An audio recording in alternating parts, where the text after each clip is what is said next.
Have you ever found yourself just stuck? You know, stuck in that endless loop of what ifs and if onlys, replaying some conversation from yesterday, or just worrying about a future that hasn't even happened? Well, that's the cycle of overthinking. And in this breakdown, we're going to unpack Nick Trenton's amazing framework to help you finally break free. And right there, that's our starting point. This isn't just how you are. I mean, how many times have you said that? Trenton frames overthinking as a problem you can actually solve, a prison you can escape from. It's a glitch in the system, not a permanent feature of your personality. So here's our roadmap. First, we'll diagnose the problem, what we're calling the overthinking prison. Then we'll get into the science of the anxious brain. After that, we'll lay out your strategic escape plan, learn a killer in-the-moment technique, anxiety's emergency brake, and finally, we'll talk about the mindset shift from being a worrier to a warrior. Okay, so first things first, we have to really understand what we're up against. What's the real difference between just thinking things through productively and this cognitive malfunction we call overthinking? They can feel similar, but they're worlds apart. This right here is the key distinction. See, productive thinking is linear. It moves from problem to solution. It actually creates value. But overthinking, it's circular. It just goes round and round. It's a cognitive illusion where your brain tricks you into believing that worrying about a problem is the same as working on it, but it's not.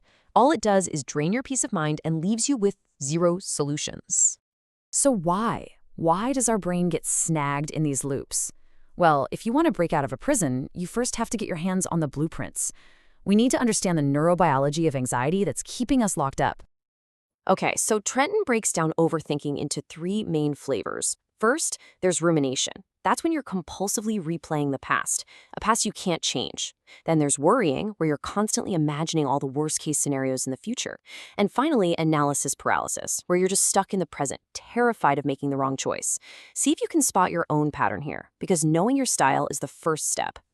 So what is actually happening in your head on a biological level?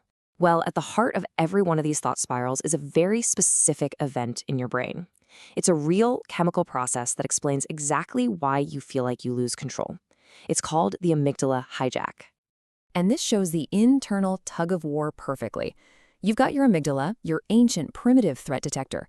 It sees a threat, even if it's just a thought, and it hits the panic button, flooding your system with stress hormones. Now here's the crazy part. That chemical flood literally knocks your prefrontal cortex, the logical, rational part of your brain, offline. So get this, when you're in that spiral, you cannot reason your way out because the part of your brain that does the reasoning has been chemically sidelined. Now, that last part might sound a little discouraging, but look at this data. Yeah, genetics plays a role, about 26%. But a massive 74% of the stuff that contributes to anxiety comes from our environment and our lifestyle. And you know what? That's incredibly good news. It means the vast majority of what fuels overthinking is actually within our power to change. Okay, so now we get it. We've seen the prison's blueprints, and we know that we're not powerless. So it's time to shift from just diagnosing the problem to taking action.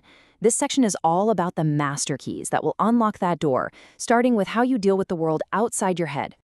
Trenton gives us this super simple but really powerful tool. Think of it like a decision tree. When you're faced with something stressful, you just go down the list. First, can you just avoid it? If the answer's no, okay, can you alter it? Set a boundary, change the dynamic. If that's not possible, can you accept it for what it is? And if all else fails, the only move left is to adapt your own expectations. It's a clear, strategic way to handle those external triggers. So, managing the outside world is one piece of the puzzle. But what about the internal world, the thoughts themselves?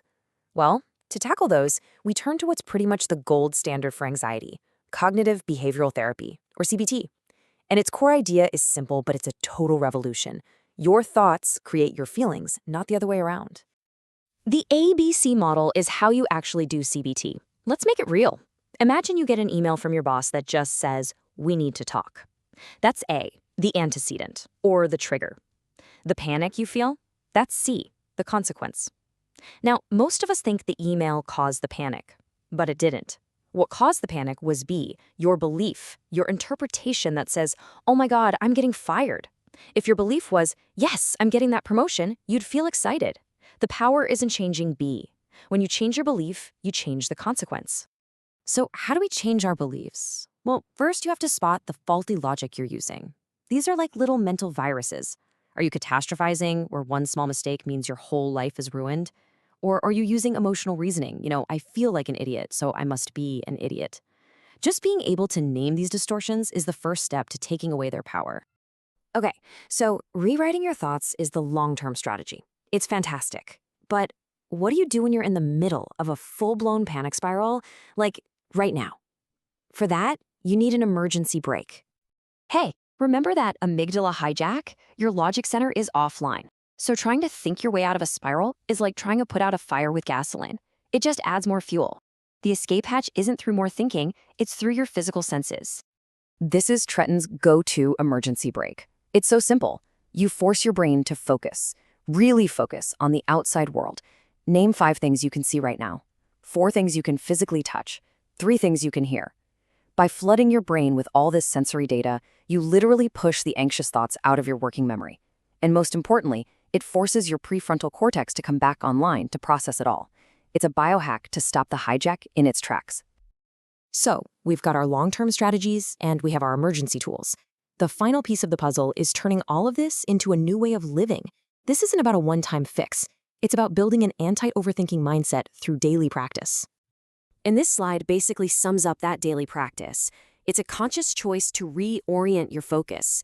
Instead of obsessing over what you can't control, can't do, and don't have, you consistently shift your attention to what you can control, what you can do, and what you do have. When you do that, day after day, you are actively starving the anxiety and building a mental fortress instead. And this might be the most profound shift of all. It's the practice of creating a little bit of space between you, the real you, and that constant stream of chatter in your mind. Those thoughts are just mental events. They're like clouds passing in the sky. They aren't you, and you absolutely do not have to believe them or identify with them. Which leaves us with this final, powerful idea of choice. Look, intrusive thoughts are going to pop up. That's just what minds do. You can't stop them from knocking on your door. But according to Trenton's framework, you have absolute power over the next step.